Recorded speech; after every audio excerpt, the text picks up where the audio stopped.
Asato ma sadgamaya tamaso ma jyotirgamaya mrityorma amrutangamaya. Om Shanti Shanti Shanti. Lord, lead us from the unreal to the real. Lead us from ignorance to illumination. Lead us from death to immortality. Peace, peace, peace be unto all.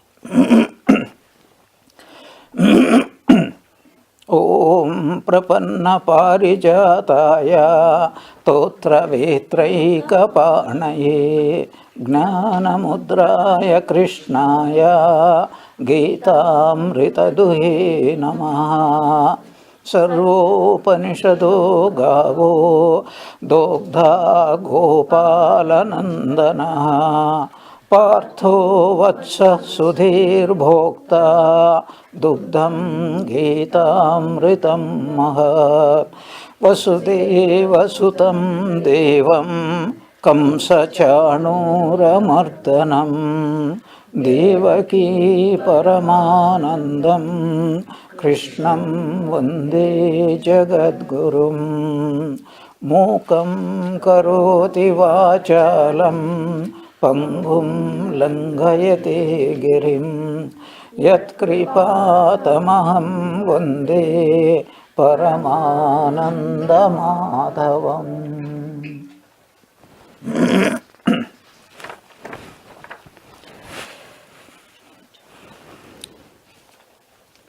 So, in our last class, we have discussed the Gita's dhyana shlokas, meditational shlokas. We have made the meaning also. Then we also have talked about the important steps of Sharanagati, self-surrender. How many steps are there? Six steps, not 7, 6 steps in Sharanagati. So with that, our last class has stopped. In this class, what we are going to do, a brief outline of the first chapter of the Bhagavad Gita, and second point is Samsara Varnanam, description of this worldly life. Third, Arjuna rediscovers samsara problem. Why I say rediscovers? We are all living in the same world. I can ask you a question. The world which we are living now, has it in any way changed from the world in which Arjuna was living? The set of circumstances have changed. At that time, they were using chariots, horse carriages. Now we are using BMWs. But husband, wife, friends, enemies, good, evil, happiness, unhappiness, has it changed even a little bit? Nothing changes. Why? Because this world is changelessly changeful. Change is only constant. Change, that is the meaning of the very meaning of the word samsara or jagat is called constant change. Because those who know Sanskrit a little bit, they can enjoy it. Samsara means samsarati, always moves. In Tirupati, you know, Jaragandi. Yeah, move on. That's why a Greek philosopher, I think it was Heraclitus, who said that no man steps into the same river twice. So, the world remains exactly like this. Even after 1 billion years, this world will not change. Why? Because that is its nature. What is the nature of the samsara? It never changes. That is why it is called samsara. So, what happens? Arjuna rediscovered. Why I say rediscovered? Because so many sages have rediscovered before Arjuna, and each one of us have to become a new Arjuna. That means we have to rediscover there is a problem. We are not even aware that there is a problem. We will come to that point. Very, very interesting, very important problem. So each one of us have to rediscover. In this instance, Arjuna rediscovered the problem. Not that these Kauravas didn't exist before. They were there. But at that point of time, suddenly he discovered there is a big problem. And then we have outlined 7 steps, which I will remind again now. So that is the third point. Fourth is, what is this problem of samsara? And what is the remedy? These are the 5 topics we will try, otherwise we will continue in the next listing. First, first chapter of the Bhagavad Gita is called Arjuna Vishada Yoga. The Gita teaching is imparted in the epic battle of Mahabharata. Arjuna discovers the problem of samsara in the battlefield. He surrenders to Lord Krishna, seeking a solution, then follows the great teaching. This is the very brief description of the first chapter. Now, what is this problem? Description of the problem. Before that, we can also remind, when did Siddhartha or Gautama become Buddha? When did? When he discovered the problem. He was a prince. He was thinking there is a problem, but he could not pinpoint and say what was the problem. So the story goes that one day he was a young man and he was married and he was sitting in the garden. He didn't, externally speaking, worldly way of speaking, he didn't lack anything. He was a prince, he was beautiful, he was intelligent, he was very skillful, but something was nagging in his heart, which also happens to us, but we ignore it through various ways. So he was sitting, then it is said that he heard some devas passing by, accidentally, deliberately accidentally, because they wanted him to become awakened. They started singing, and this was depicted in Buddha Charita by Girish Chandra Ghosh. Judai te chai, kothai judai. There is a song in gospel. I am seeking peace. Where can I get peace? Where from do I come? Where am I going? Who is propelling me, even though I do not want to be propelled? So this is a very beautiful description. In the gospel you get a song. So that is what Arjuna had discovered. That is what each one of us have to discover. What is the problem now? We have no problem. Even if there is a problem, there is a solution. You see, in this world, okay, I want money. Okay, there is a solution. You get educated, get some job, get money. Does it solve the problem? It doesn't solve the problem, because these are all temporary remedies. We have not even touched the fringe of the real problem. So what are the real problems? How many problems in this world, in our life, do we have? 3. No. Okay, 3 problems we have. Every living creature constantly wishes that I must be fulfilled in 3 ways. What is that? Sat, Chit and Ananda. In other words, I want to be God. I want to be God. People don't accept it. I want to live forever. Who lives forever? God. Very interesting. So, God doesn't die. Why? Because He is never born. So, if we want to live forever, then we should also not be born. This is the first. What is the second? This is also called security. You know, what is the meaning of security? A rich man, threatened, he hires security guards. What does that mean? Means I do not wish to die. Okay, a business or insurance, it says I will give you security. If you lose something, or if thieves cheat you, or if you lose a limb. Some singers I heard, they insure their voice. Yeah. So what is the security problem? That somebody will protect me simply from death. accident, etc., etc. This is the first problem. But if you analyze, no one wants to be merely living, like a piece of stone or rock. He says, I want to live, but I want to live with peace. Peace. The first thing is peace. So that corresponds to Chit. The first corresponds to Sat. The second corresponds to Chit. I must have that knowledge that I am peaceful, nothing threatens me. But there is also a third desire. I want to be happy. What is peace? Difference between peace and Ananda, we call it. Peace means I may not be happy, but I don't want anybody to disturb.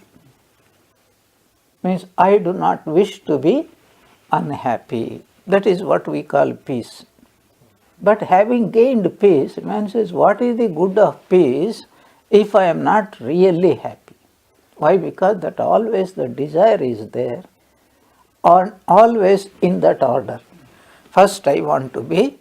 Second, I do not wish anybody to threaten me. And lastly, I always want to be as happy as possible. This is why Sat Chit Ananda, very beautiful words. And this Shantipatha also. Asatoma Sadgamaya, lead me from the unreal to the real. Then Tamasoma Jyotirgamaya, this is Chit. The first is Sat.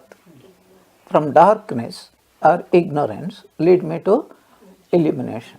Then I always want to be supremely happy. That is Mrityorma Amrita, because unhappiness is compared to death. Yeah. So these are the three things. The first is Sat or security. Next is Chit or a peaceful life. The third is Sukham or Ananda. All these three, what is the problem now? All those three that we are seeking are within us and only within us. What are we doing at the moment? We are always seeking, they are somewhere outside, and if I get this, then I will get this result. So, they are within us. That means any time we can get them. When it is not within us, that means we have to seek. But if they are within us, what does that mean? Day or night, any time, childhood, youth, old age, any time we can get them. And they are available. The next sentence is very, very important. They are available only within us, not anywhere else. So, this is the problem. What is the problem? First we think it is all available outside, and we miserably suffer, and then we realize it is no use searching outside. We have to search within. There is a beautiful story of Mullah Nasruddin which illustrates this point. Once some people found Mullah Nasruddin, he was searching for something on the road, daytime. So other persons came and said that, oh, what are you doing? I am searching for my ring. Okay, let me also join, let me also join. So many people joined, but they are not getting. Until some wise man came and asked, Mullah, where did you lose it? He said, I lost it at my home. Then why are you searching here? Because there is light. This is our condition. That means we have lost them somewhere, but we are searching for them outside. Where did we lose them? They are inside. But where are we searching? Outside. So that is our condition. But then why is this condition? Because they are hidden. So totally hidden that we are given that delusion. It is not inside, it is outside. So who hides them? This is called Maya or Avidya. Ajnana, Avidya Maya, these are the technical terms we use, ignorance. In English language, ignorance. Avidya manifests in three forms. The general avidya manifests in three forms. You can never see avidya as it is. Why you know? It comes in the garb of Vidya. Why you cannot see? Because it is like existence. There must be an object for us to discover, yes, this table exists. But can you find out existence itself? You cannot find out. Like electricity. You cannot see the electricity. Why? Because how do we know there is electricity? Because the light is there, or fan is running, or the heater is running, or the motor car is running. These are the manifestations of energy. But if you want to experience energy without manifestation, can you do so? So this brings a lot of interesting questions. One question is, for example, there are what we call in normal psychological language, perceptions and conceptions. You understand what is conception? Perception? Perception, you can see, you can hear, whatever. But what is conception? It is an idea we have in the mind. So, one such example of conception is, for example, love. How does your child know that you love your child? Manifest in action. Only through manifestation. Suppose you don't care for the child, you don't smile at her, you don't take her into your lap, and etc., etc. That is why we are always seeking for non-existing love in existing manifestations. Through words, I love you, I love you. But how do you know that there is love? We are living at such a gross level that we are not able to penetrate and say, there are some people who really love us. They may not be showing it, but we are always expecting this person, always mum, and never he says that I love you or shows some way. In the gospel it comes, Mahendra Lal Sarkar. So Girish Chandra Ghosh pointed out, there was a doctor. One day he was telling to Sri Ramakrishna, sir, my family members misunderstand me very much because I don't express. Then Girish Chandra Ghosh said, sir, since they are unable to understand, better you express it so that they can understand you love them. There are some people, it's their nature, they are not given to emotional outbursts. And our idea about them is they are cold, which may be true, may not be true also. In fact, Jnanis, they never express. Ramana, if you go to Ramana Maharshi, do you know what he will say? One Andhra young man went there, very innocent man. Maharshi always goes on looking through you, other than you, never looks at you.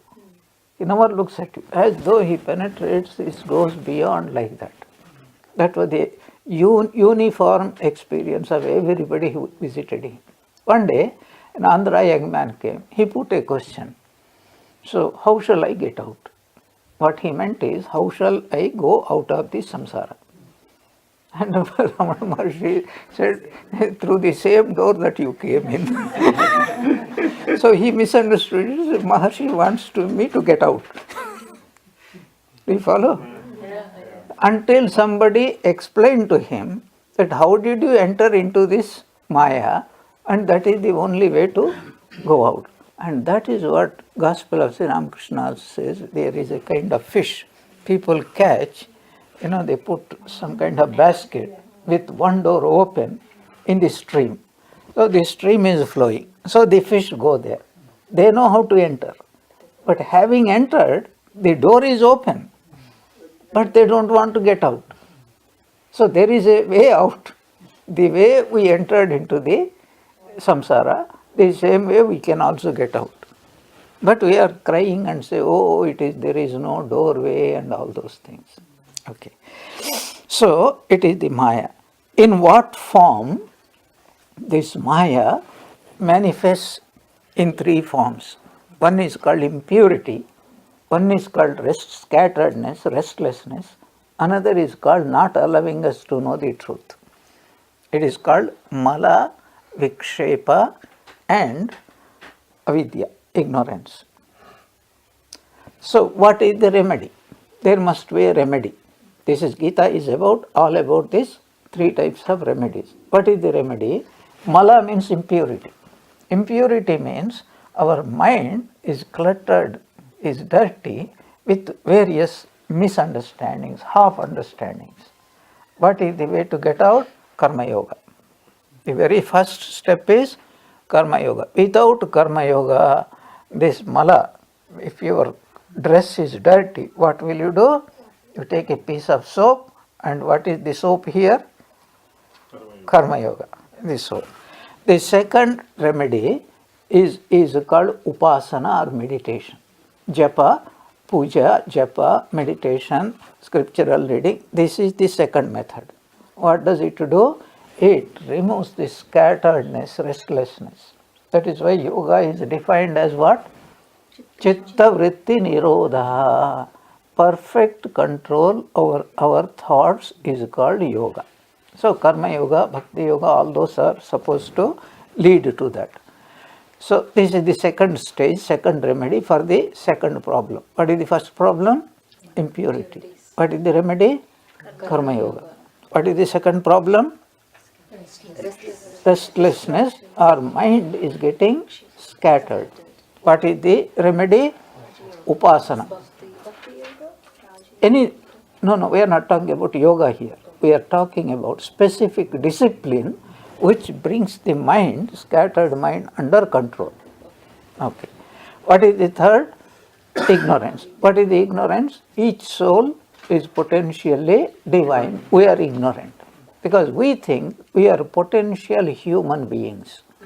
So implied in that understanding is that, so I will become healthy person and I will postpone old age as far as possible, and I will postpone any disease as far as possible. I will also try to postpone what is called death so long as possible. These are misconceptions, total misconceptions. Why? Because there are certain things we can do to take care, but there are certain things which can come from outside. A person is perfectly healthy and he is driving a car. He is perfectly driving okay, but how does he know that some other person doesn't come, or a cow has suddenly run, a child has run, or some drunkard has come and smashed your car? How do we know? That is what every day it is happening. Or a plane. Every day we hear practically something, somebody killed or others. They are not in our control. Therefore, what is the remedy for that? Remedy is knowledge. What is the knowledge? Again, as we said, knowledge will not alter the external circumstances, but it alters our attitude, and by that, as though the problem really doesn't exist. And that's good enough for us. We are happy. So what is the remedy for avidya or ajnana?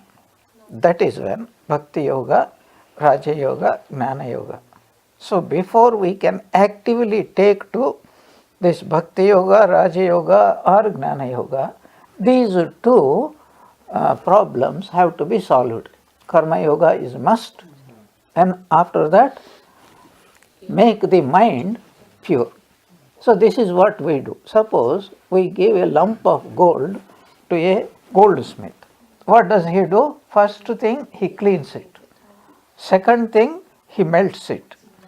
And third thing, he puts it in a particular mold to make it according to the customer's wish. Is it not?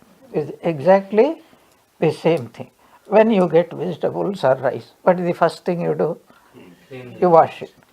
And what is the second thing that you do? You take an appropriate utensil, isn't it? If this is this much rice, you don't put soap with big vessel. If it is this much rice, you don't take this vessel. A proper, correct instrument you take. That is what Upasana Yoga does it. And then, How much time do you need to cook? Depending on the Quantity. So, and then what is not only quantity, also upon the intensity of the heat. Yeah, so many factors are involved. So, when everything is done correctly, then you are ready to enjoy it. Okay, these are the three problems and three remedies. So, the basic human problem is called samsara. I am using the Sanskrit term because there is no better term which describes it, even though correct English translations are not available. This basic human problem, it belongs to everybody, irrespective of the nationality, religion, caste, education, sex, age, or ashrama. It belongs to everybody.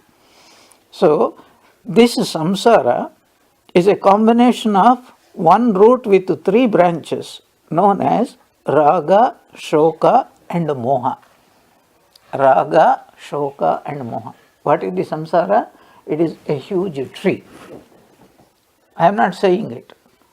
It is the Upanishadic statement, Katha Upanishad, Bhagavad Gita, 15th chapter. Urdhva moola matashayakam, ashwatham prahura. It is called ashwatha. Ashwatha means what? Shva means tomorrow. Na shva. It doesn't remain for tomorrow. It doesn't even remain for 1 second. The samsara doesn't remain for even 1 second, exactly the same way. 1 second back, the samsara was different. Now, everything has changed. So many things have changed. Your position has changed, your mind has changed, everything has changed. That is why it is called Ashwatha. Okay. So it has got three branches. You know what is that? The first, raga, means attachment. Shoka, the result of attachment is grief, misery, suffering.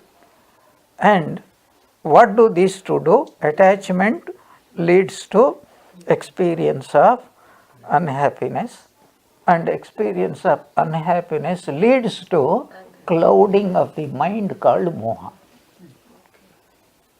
Okay, I am going to jump a little bit and say, what was Arjuna's problem?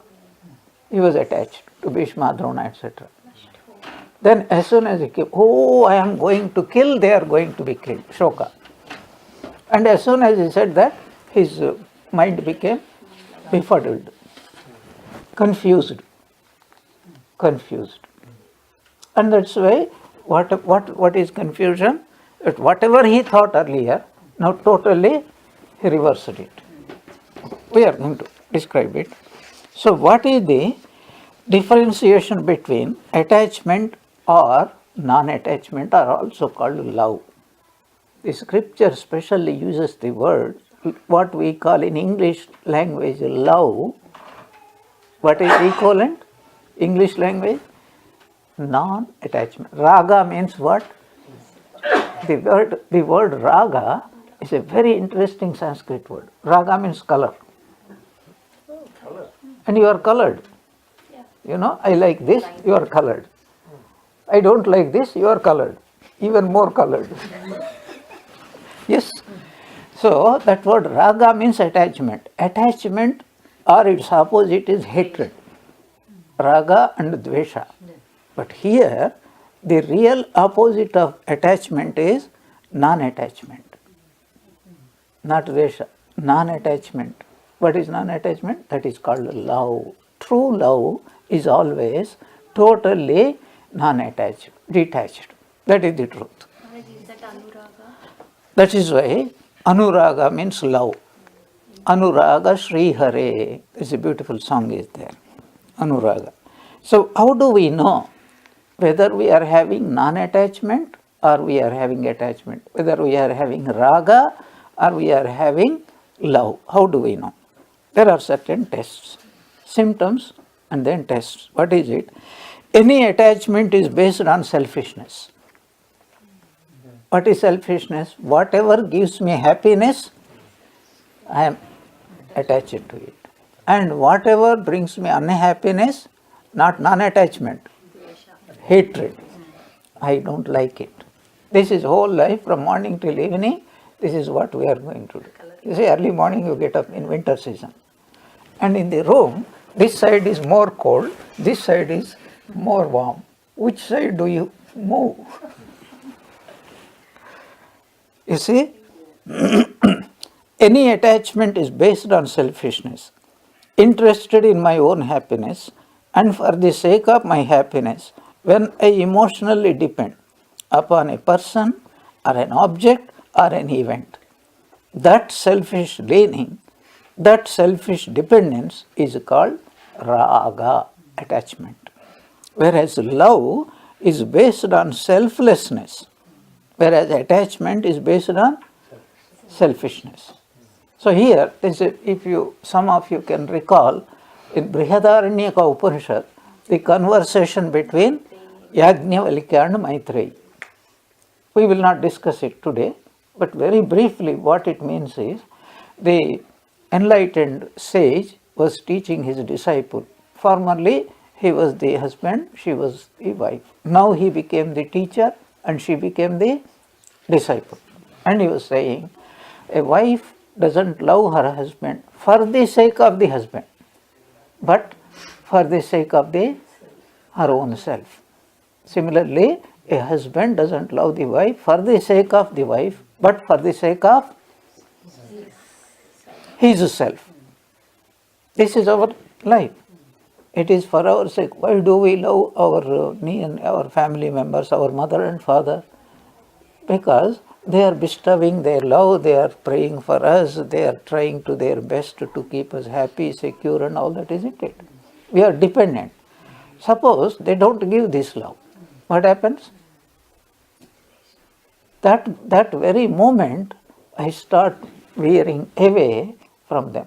It is harsh truth, but it is truth. Between parents and children, between husband and wife, between brothers and sisters, between nations, between communities, between religions, this is the problem.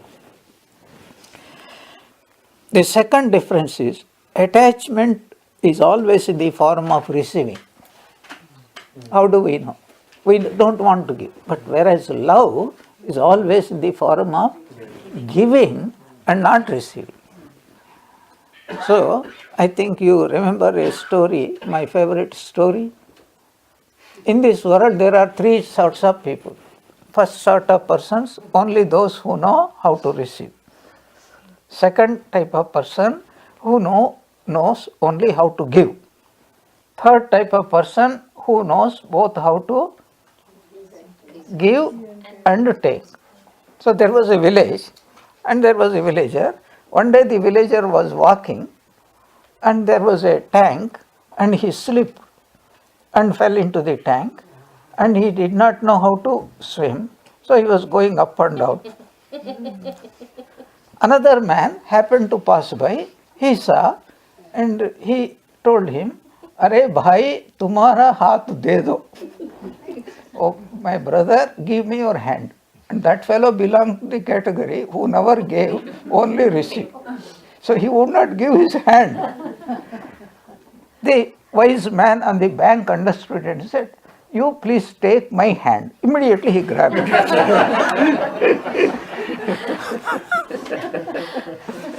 So at least to get the grace of God, we should be in that condition of able to take it. Yeah. So what is this one? Second one, attachment always knows only how to receive, whereas love always knows only how to give. You think over, these are paramasatyas, absolute truths in our day-to-day life. If you love somebody, you always want to give, not to receive. Even if you receive, you reciprocate in much, much more. The third difference is, attachment is always conditional. How long will you be attached? It is a condition. So long as you love me, I love you. So long as you give me, and I love you.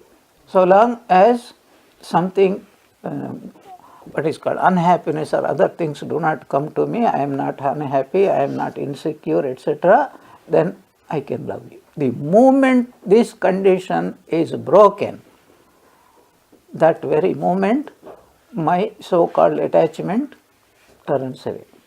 So that is why in this world, whether we are giving or receiving, is a sure sign whether we have devotion or not. How does it apply? If when we say, and any person says, I love God, I have love for God, I have, instead of loving, we say, I have devotion for God. How do we know? Because what do you give?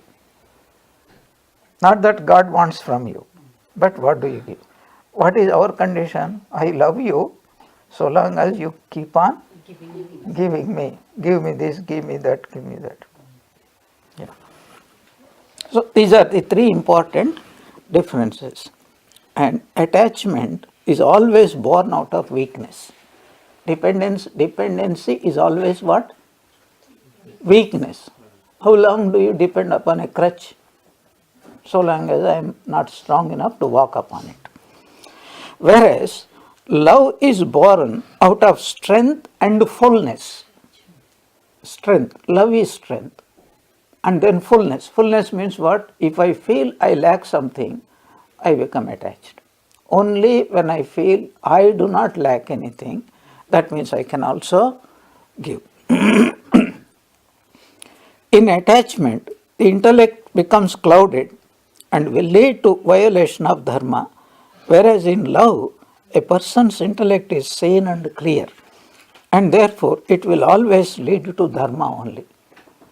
Why? Because it is very important to understand this concept. When we have love, we feel free. And if you say, I love, but I am anxious, I am not free, that is not love. Anything but love. So what happens? When I get attachment, my mind becomes clouded. Because attachment means weakness. Weakness means cloudy. Cloudy means what? I cannot distinguish between what is right and what is not right. What is dharma and what is not dharma. This beautiful idea has been so beautifully explained. Dhyayato vishayan pumsa sangasteshu upajayate sangat sanjayate kama kamat krodho vijayate krodhat bhavati sammoha sammohat smriti vibhrama smriti vibhamshat buddhinasho buddhinashat pranashrati. When we get attached to something, and how do we get attached? In Bengali, khete khete bhalo lagche.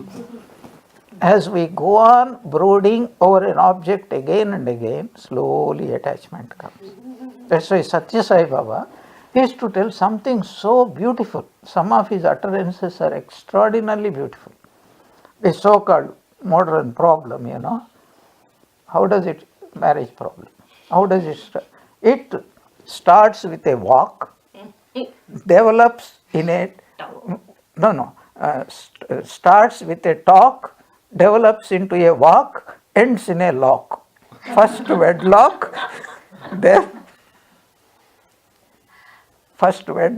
then deadlock. Anyway, when I hear these kind of things, immediately it, it's very impressed in my mind. I will never forget this. We will expound as we go on. So this is we only talked about the first problem. What is the first problem? Raga. Raga means attachment. So invariably attachment leads to this shoka. Shoka means dukkha. Dukkha means misery, grief, suffering, unhappiness, all these are epithets. So how does it lead? Because every attachment, there is no guarantee. Sometime, in some situation, somewhere, in some way, it breaks.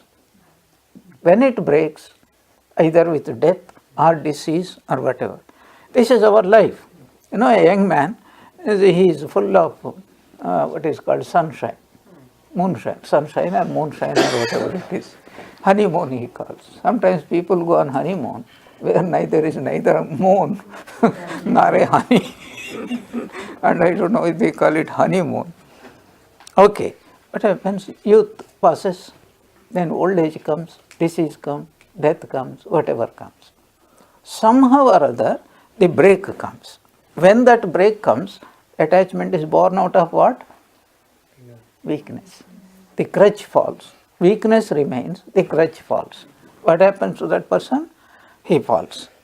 That is called shoka. Shoka means irremediable suffering. Shoka comes. But the point here is, even though there is shoka all the time, we are ignoring it. That is the problem. What is the third? This is moha. Shoka leads to what? When a person is suffering, he can't see things properly. He sees things in a colored way. That's why it is called. The mind becomes clouded.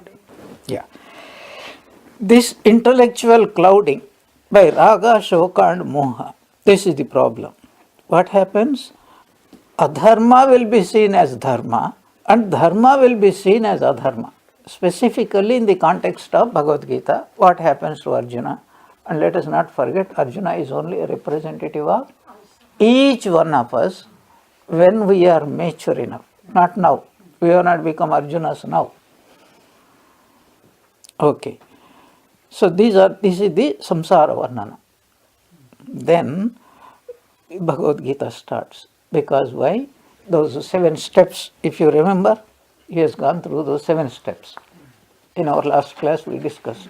What are those 7 steps, stages? Discovery of the problem, discovery of one's helplessness, and then accepting that there is a problem and I am helpless.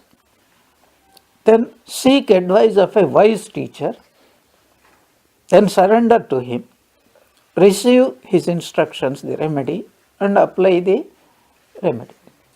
So 7 stages. Discovery of the problem, first. Second, discovery of helplessness. Third, acceptance. Fourth, seeking advice of a wise teacher. Fifth, surrender. Sixth, receive the remedy. 7, apply the remedy. Every one of us has to go. So, how to do that?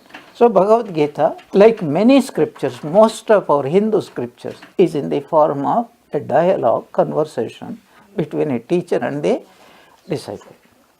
Whole Mahabharata is full of that. Bhagavata is full of that. Ramayana is full of that. Upanishads are full of that. Most of these things is Ramakrishna's gospel. In what form? Dialogue. Somebody asks, Ramakrishna tells, then somebody puts a question. The whole gospel is nothing but in the form of a dialogue. Why dialogue? There are certain reasons. The first reason is a dialogue can happen only between people who love each other. Second, a dialogue happens only between, like a consultant, a person must seek a consultant, and the consultant will not seek the person. The person who has a problem, person who has got sickness, he seeks the doctor, and there will be talk. And here also, exactly same situation happens. The patient says, okay, thank you, you gave me advice, I will think over it. No question of thinking over it. The moment you go to the doctor, what is the precondition? You surrendered yourself to him. Whether he is a good doctor or bad doctor is a different matter. But you go with that mind, this doctor knows what he is talking about and he can help me. That self-surrender will come. So, this whole Bhagavad Gita is in the problem, in the way of a dialogue. So, why can't I find solution? That's why it says, self-effort without guidance can be counterproductive. In any matter, especially in spiritual matters, one should never rely upon oneself because it is like a madcap trying to find out his own solution. Do you believe such a thing can help? Yeah. Then you see, very interesting, Arjuna came to fight. He was raring. And he commanded Krishna, you go into the middle. And then, seeing all those things, we'll discuss later on. And then suddenly he felt like taking to sannyasa. Misplaced sannyasa. He already had took the garb of sannyasin, and then each time he married 3 times. And then he came back. The last time it was Subhadra Parinaya. He went in the guise of a monk. This is called misplaced sannyasa. So, whenever problem, what is misplaced sannyasa? Whenever a problem comes, run away. Escapist sannyasa. That is not going to solve the problem. Now, I will give you a brief description of the first chapter of the Bhagavad Gita. Now, Bhagavad Gita, as we know, how many chapters it has? 18 chapters.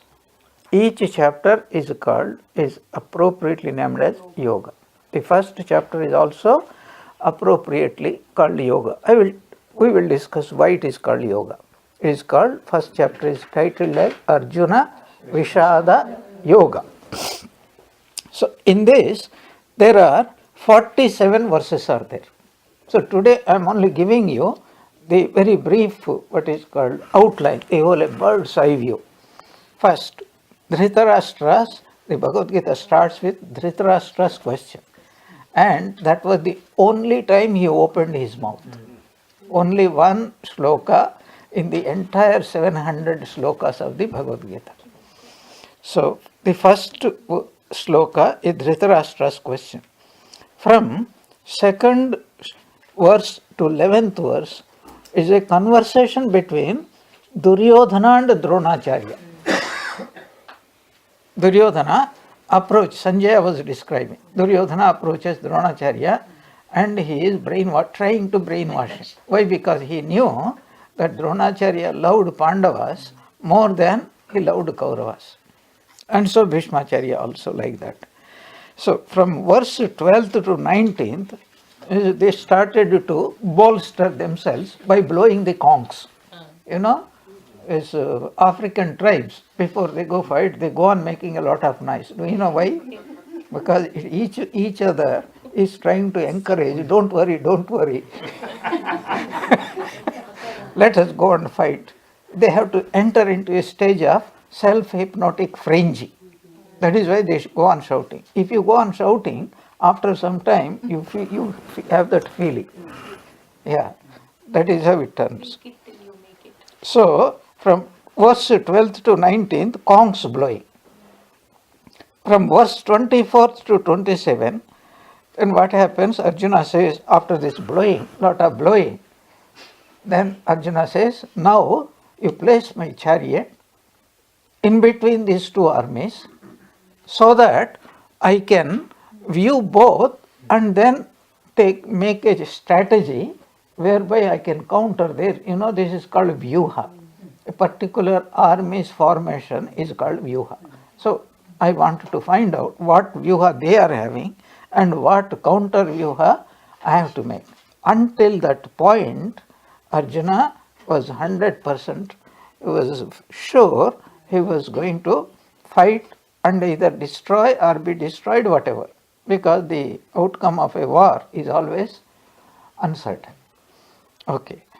Then Krishna takes the chariot and he strategically places where Bhishma, Drona, Duryodhana, the important people are there. Then, as you know, that from verse 24 to 27, Arjuna beholds Bhishma, Drona, etc. And a terrible sorrow overtakes him. Now what happens? I remember, Hiroshima was bombed by Americans. Do you know that the pilot was what you call committed suicide later on? Even the scientists who were involved in the project were No, they didn't commit. Depressed. They were depressed because theoretically seeing something, but practically I don't know how many people, 50,000 people were. When I visited that Hiroshima, when I saw there was a square where a man was sitting, and then that you saw that? I've seen the photos. that man's, he was what is called burnt so badly, there was a permanent impression on the rock, on that platform. It was a rock platform. Even now they have preserved it. Even they preserved that main area, all those what is called destroyed buildings and all that, as a reminder. It was terrible. So the pilot who flew that aeroplane, when he looked back and said, I have been responsible for this, and he could not stand that mental agony, he committed suicide. Though it is not the time for us to discuss, many soldiers develop post-war mental symptoms and they suffer terribly. Because one thing is, nobody is an enemy. Or sometimes it so happens, one brother is fighting in this army, the other brother is fighting in the other army, and war is terrible. But they are helpless because they are soldiers, they have to fight. So then, verse 28 to 37, Arjuna started lamenting and finding reasons. What is that? His mind was clouded, which is called moha. Then he developed what is called raga towards Bhishma, Drona, etc. Then what is going to happen if they die? That is that if he becomes responsible in killing them, then unbearable suffering comes. Unbearable suffering.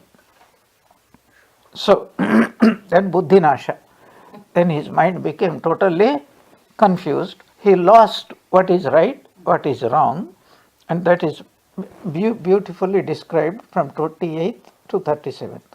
38 to 44 forms a most wonderful part of this first part. What happens as the result of wars? It is something we have to devote quite some time to understand, that when many men die, the best of the men die, what happens to the society? So briefly, I will tell you, if there is inter-religious marriage, interlinguistic marriage, international marriage, interracial marriage, intercultural marriage, do you know what happens? The result is unimaginable, horrible. What is horrible? The parents cannot pass their traditions to the children. So, simple example, suppose a Christian marries a Hindu or a Hindu marries a Muslim. The husband and wife love each other. But what happens? Let us not impose our traditions, because they are two separate traditions, on our children. Then what happens? The children grow up neither as Hindu nor as Muslim. And the result is, when they grow up, they don't know what to do, what not to do. It's pure psychology. Before we grow up, we have to be deeply embedded with certain things. And hopefully good things, good what is called traditions, good samskaras from the parents. And if the parents are not, even language they cannot learn. And it is a great tragedy, because how many things they are missing. It is impossible to describe. What Arjuna is outpouring, if this war continues, this would be the result. That description is 150% true. But Krishna never condemns. He did not condemn, he did not say to Arjuna, whatever you are describing is wrong. All that he says is, in this situation, your decision is wrong. What you have, what is called reasoned out, what is the result of this war, it's absolutely, it is right. But this is the problem we have. Then verses 45, verses 38 to 44, evils resulting from wars and the erosion of cultural and spiritual values, and the result of this that is described. Verses 45 to 46, decision not to fight, pacifism. It's called pacifism. Arjuna decided, I am not going to fight. His reasons were absolutely right, but his decision was not right. You know why? Because if had he decided to do it earlier, I am not going to follow. If you want, you fight out. then they would have taken some other decision or elected some other leader. Here the commander-in-chief is running away from the battle. So not only he is endangering himself, he is also endangering the whole party who are dependent upon him. The leader is doing it. That is what we say, anywhere when the head is absent, everybody is very happy. Yeah, especially in monasteries, when the head is absent, you must see how happy they are moving around until the head returns back. So what is the secret of happiness? No head to bring. Head should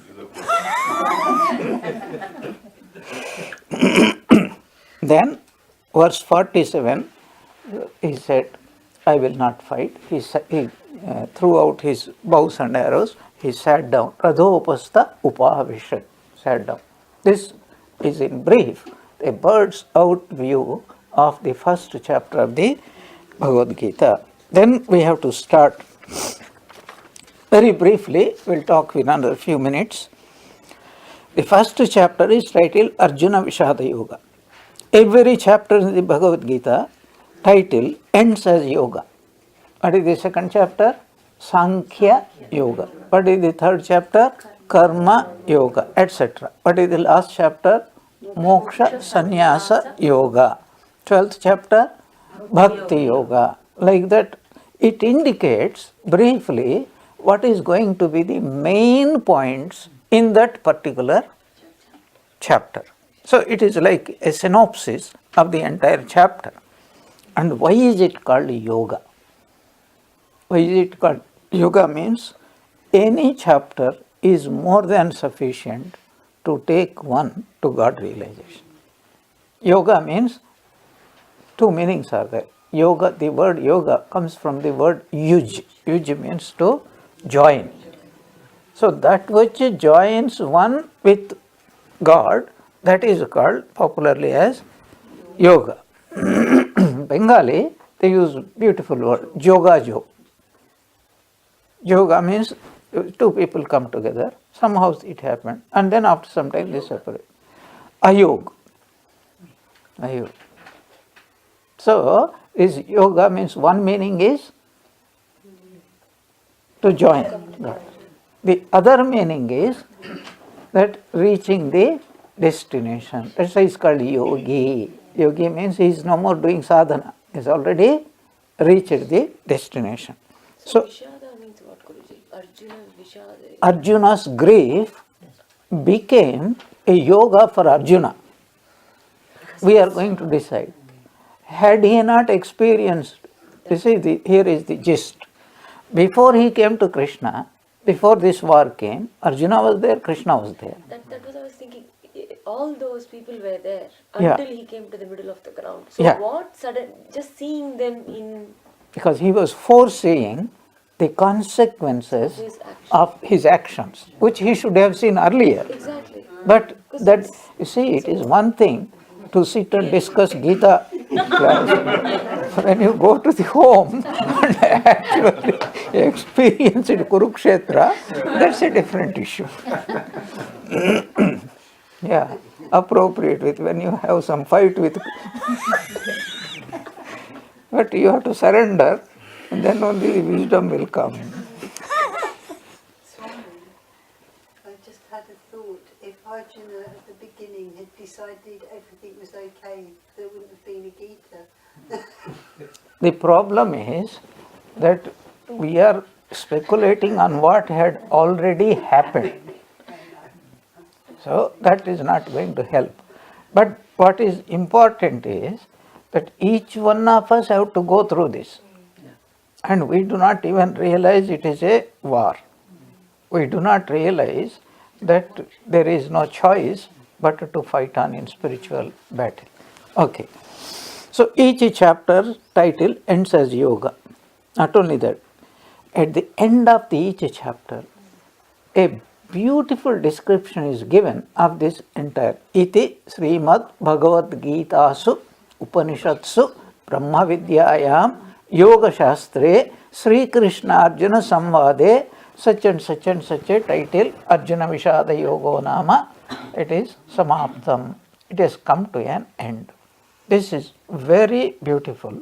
First, what is it? Bhagavad Gita Su is a plural number.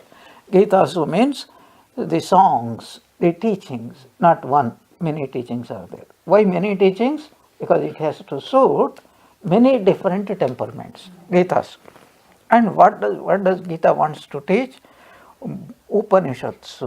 It is nothing but essence, condensation of the what Upanishadic teachings. Nothing, exactly the same, in different words. And what does Upanishad want to teach? Brahma Vidya. What is Brahma Vidya? Knowledge of Brahman. What is knowledge of Brahman? Knowledge of one's own self. If Brahman is different and the teaching is, I am going to give you the knowledge of Brahman, and if I am not Brahman, how is it going to help me? It is a story, just story. I am telling you a story of Bill Gates. How does it help me? No, here Brahma Vidya means you are Brahman, you did not know it. After hearing this and practicing it, then you will realize that you are that Brahman. That is why it is called Brahma Vidya.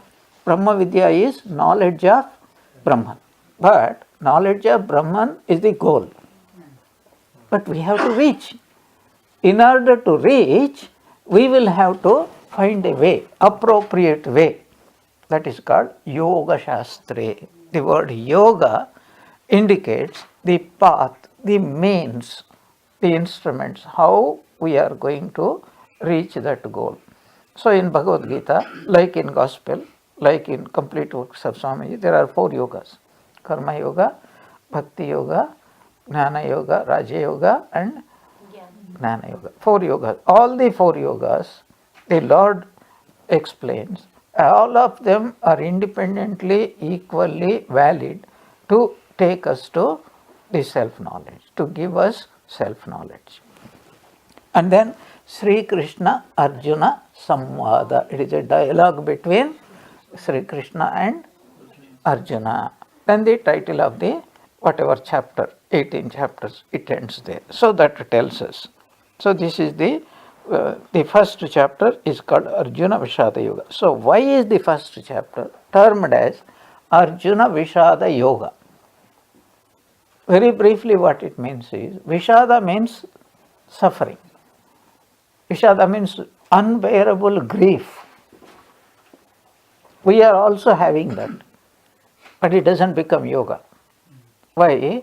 Because it doesn't take us to God. We are not seeking permanent remedy, how to get rid of suffering. We are only seeking temporary remedy. I am hungry, so I am seeking some food. But it is a temporary remedy because after a few hours again I become hungry. But what is the way to permanently be free from this hunger? Hunger belongs to the body. So if the body can be removed, that means I should not have birth. And if I don't have birth, I don't have all these. Every birth has got 6 problems. What is it called? 6 waves, 6 stages. As conception and confirmation, then growth, then old age, then disease, then death. These are in Sanskrit Shad Urmi, 6 waves. So every creature, everything, anything born, whether it is living or non-living, even the table has a birth, table has a growth.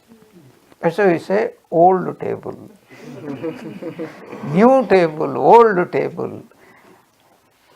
So after some time, it becomes crumbly and then one day it will break down. That is called death. So living, non-living, whatever comes into being, it has to go through all these 6 changes. And so for living being, it is horrible. Nobody likes to die. No animal likes to die. Human being doesn't like to die unless the person feels very unhappy, too much. Then he might wish to die.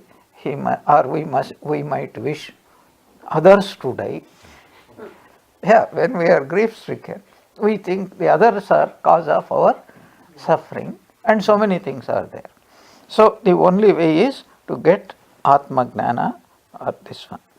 So why is called Vishada? We all experience grief. First, we do not acknowledge it as terrible. We think it is normal. Second, we seek remedies which are only temporary. If I have a headache, then I seek, some antacid tablets or ibuprofen or whatever it is. But again, headache will come, because so long as there is a head, there will be headache. So long there is a tooth, there would be toothache. So to get rid of toothache, you have to become a Vedantin. Understand Vedanti? The word Vedanta in Bengali language is pronounced as Vedanti. Danta means teeth. Vedanti means without any teeth. So if you don't want any teething problems, then you must become a Vedanti. And our life begins with Vedanti. And our life ends also most likely. But we are talking about a conscious decision to become a Vedanti. So today it is enough. Then we will discuss in our next class. Om Vasudeva Sutam Devam Kamsachanuramardanam Devaki Paramanandam Krishnam Vande Jagadgurum.